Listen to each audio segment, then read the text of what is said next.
Bonjour et bienvenue dans mon éducation financière. Je suis Marie-La Tézina. Mon éducation financière, c'est votre chaîne d'information sur l'investissement et la gestion des finances. Aujourd'hui, je vais vous parler d'un sujet important. Il s'agit de comment transformer un petit salaire en épargne rapide. Avant de commencer, je remercie tous nos abonnés qui sont fidèles à notre chaîne. Nous sommes en décembre 2024. Notre chaîne compte au moins 100 abonnés. Nous sommes touchés par votre fidélité et nous disons merci à vous tous qui êtes abonnés à notre chaîne. Dans les 3 prochains mois, nous visons à atteindre au moins 1000 abonnés pour impacter plus de gens possible dans l'éducation financière. Et tout ceci ne peut être possible que grâce à vos abonnements. Alors, je vous demande, abonnez-vous à notre chaîne et partagez cette vidéo à vos amis pour les aider aussi à apprendre des stratégies qui vont booster leurs finances. Et surtout, n'oubliez pas d'activer la cloche de notification pour ne rien rater de nos conseils sur l'investissement et la gestion des finances.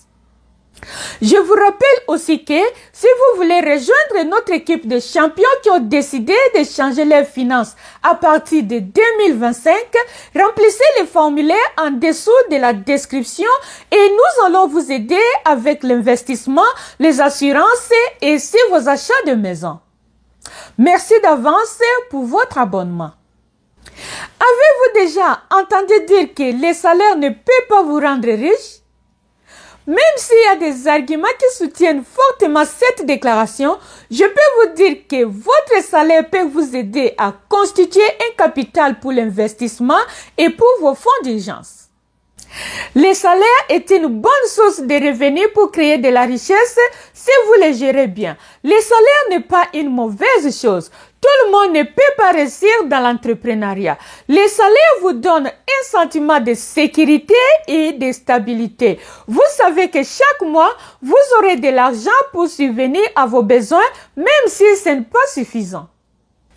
Quand vous avez un salaire, ça peut aussi vous donner l'avantage d'avoir accès à des financements pour vos projets. Mais la question qui se pose ici est de savoir comment utiliser votre salaire, si petit que ce soit, pour augmenter vos épargnes rapidement et constituer un capital pour changer votre situation financière. Dans cette vidéo, je vais vous montrer cette stratégie d'épargne efficace qui marche très bien avec un petit salaire. La première stratégie est d'avoir un objectif financier clair. Par exemple, vous pouvez décider d'épargner 10 000 $ chaque année pendant X temps pour un projet dans l'avenir.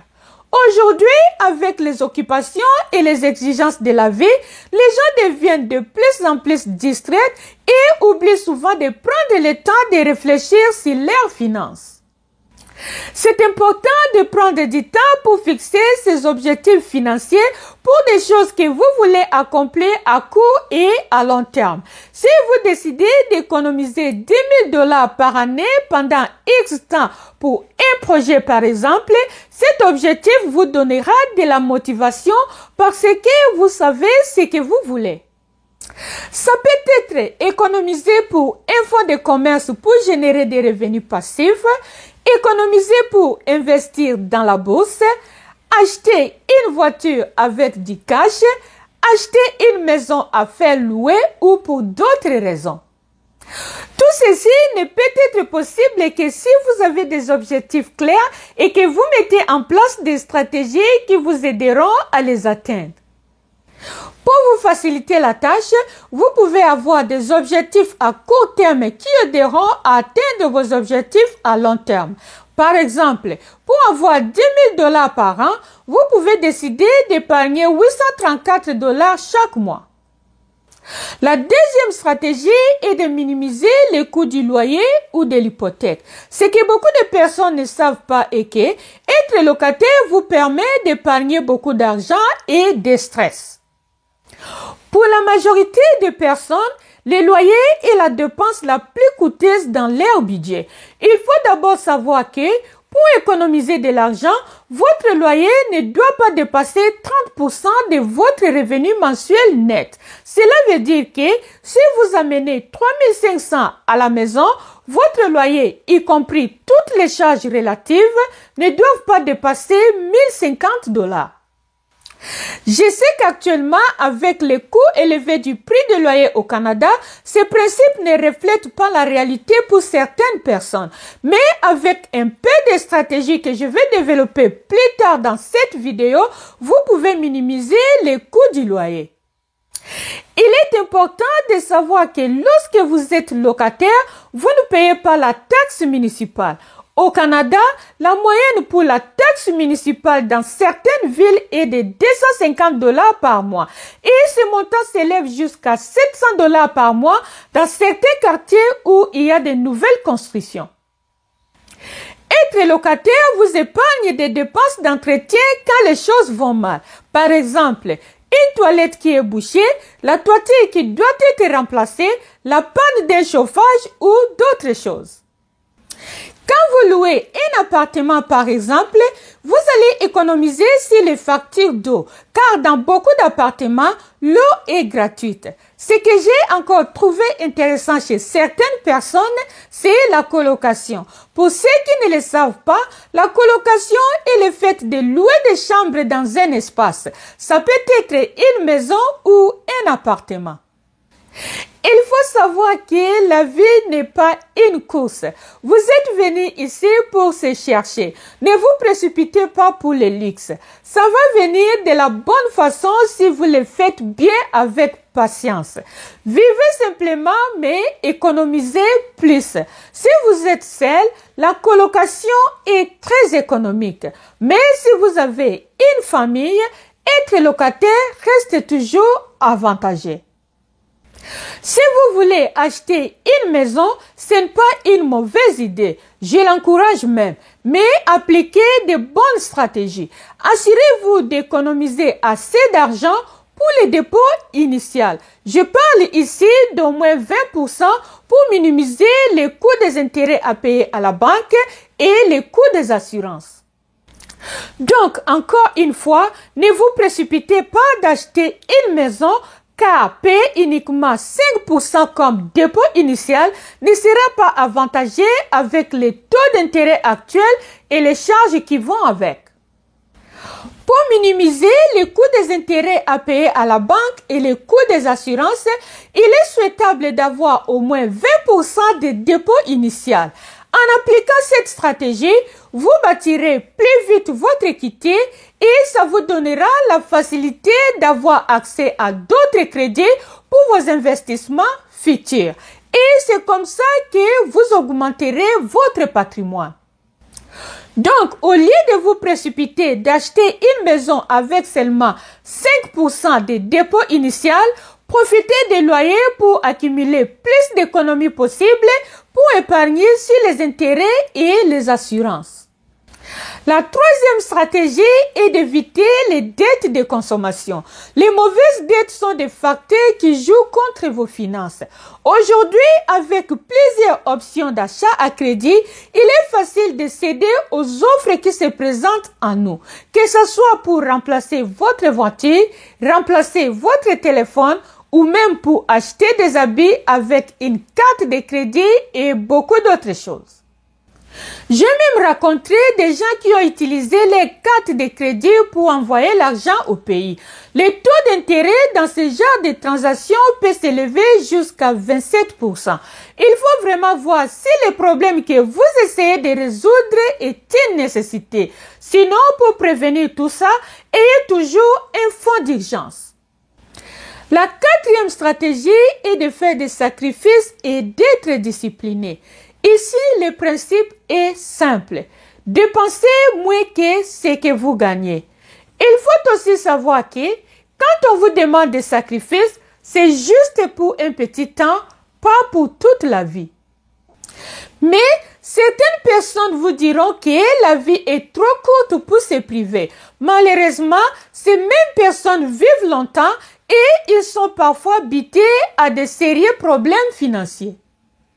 Même si personne ne sait prédire l'avenir, Il faut toujours se préparer pour les courts et les longs termes. Il faut toujours savoir combien vous gagnez et combien vous dépensez. La méthode des 50, 20 et 30 est la plus simple. Donc, prenez votre revenu mensuel net et divisez-les en 3 parties. 50%, 20% et 30%. Utilisez les 50% pour les nécessités comme le loyer, la nourriture, les assurances, la santé et autres. Dans les 20%, prenez les 10% pour payer vos dettes et le reste des 10%, allouez-les à votre investissement pour atteindre vos objectifs d'épargne. Si vous n'avez pas de dettes, dans ces cas, envoyez les 20% dans votre investissement. Laissez votre argent travailler pour vous. Apprenez à épargner. Plus vous mettez de l'argent de côté et d'une façon constante, plus vous arriverez à créer rapidement votre liberté financière sans se rendre compte. Ouvrez un compte d'épargne à intérêt élevé ou investissez votre argent. Je vous informe que vous pouvez investir avec $50 par mois pour commencer. Si vous avez besoin d'aide sur ces points, contactez-nous en remplissant les formulaires ci-dessous ou simplement écrivez-nous dans les courriers qui se trouvent en bas de la description. Nous allons vous aider à investir selon vos objectifs ou à économiser pour investir. Les 30% de votre revenu seront pour vos loisirs. Dans cette catégorie, vous pouvez minimiser les coûts de loisirs en réduisant certains de vos achats. Vous pouvez réduire les coûts du restaurant par exemple et choisir de cuisiner souvent à la maison. Vous pouvez aussi réduire les voyages et le nombre de vêtements que vous achetez par année. Pour les dames, vous pouvez opter pour des sacs à main présentables à moindre coût. Évitez le gaspillage de nourriture et des dépenses de gadgets qui ne sont pas de nécessité. La stratégie pour les déplacements est d'acheter une voiture d'occasion en bon état. Normalement, une voiture de moins de 5 ans fera bien l'affaire et acheter avec du cash si possible. C'est vraiment intéressant parce que je rencontre les jeunes de la communauté qui commencent à prendre conscience et décident de changer leur vie. J'ai rencontré un jeune de 23 ans qui travaille et qui a décidé de rester chez ses parents pour économiser sur les loyers. Il m'a dit qu'il a vendu sa voiture et il a décidé d'utiliser les transports en commun. Sa voiture lui coûtait au moins $500 par mois. Quand j'ai ouvert son dossier pour l'aider à investir, j'étais vraiment fière de lui. Il a réussi à épargner une grosse somme d'argent grâce à ces stratégies. Je pense que les gens doivent réaliser que ce n'est pas ce qu'ils gagnent qui compte, mais ce qu'ils gardent pour créer des économies, comme le déclare Robert Kiyosaki. Il y a des gens qui gagnent beaucoup d'argent, mais ils dépensent tout. Il y a aussi des gens qui gagnent peu d'argent, mais ils les gardent. La vie n'est pas une course. Si les autres ont réussi à avoir de belles voitures, de belles maisons et consorts, gloire à Dieu. Mais il faut qu'à votre tour, vous sachiez travailler avec de bonnes stratégies pour créer de la richesse. Ne pas renvoyer la gratification peut être un handicap dans votre processus de création de la richesse. La 5e stratégie est d'avoir une assurance vie.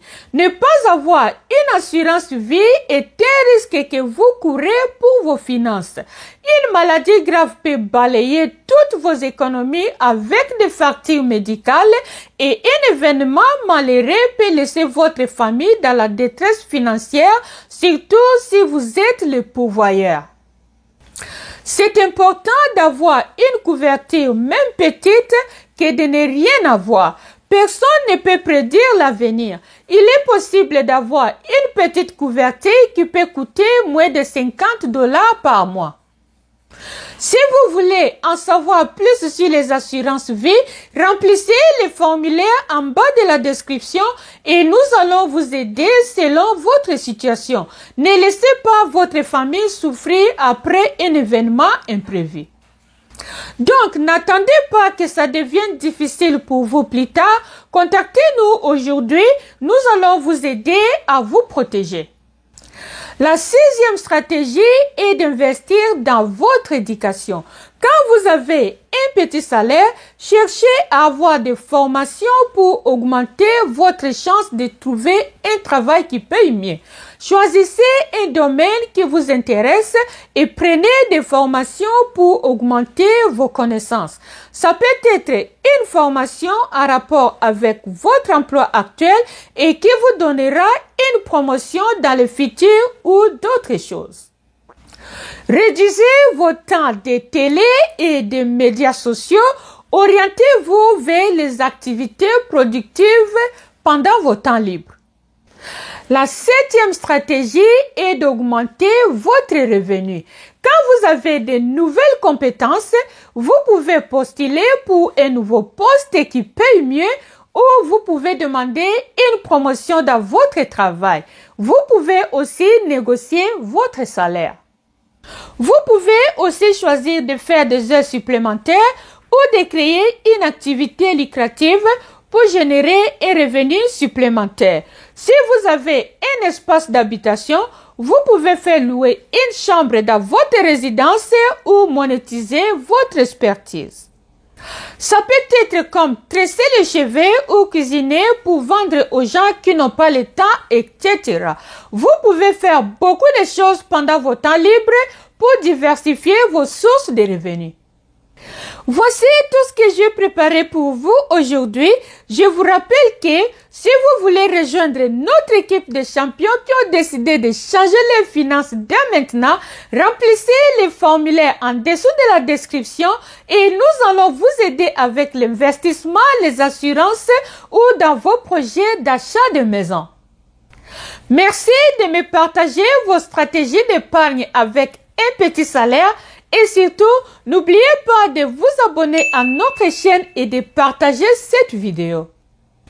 Si vous voulez en savoir plus sur la gestion des finances, je vous recommande de regarder d'autres vidéos où je partage des stratégies et astuces pour bâtir votre liberté financière. Pour l'instant, merci et à la prochaine vidéo.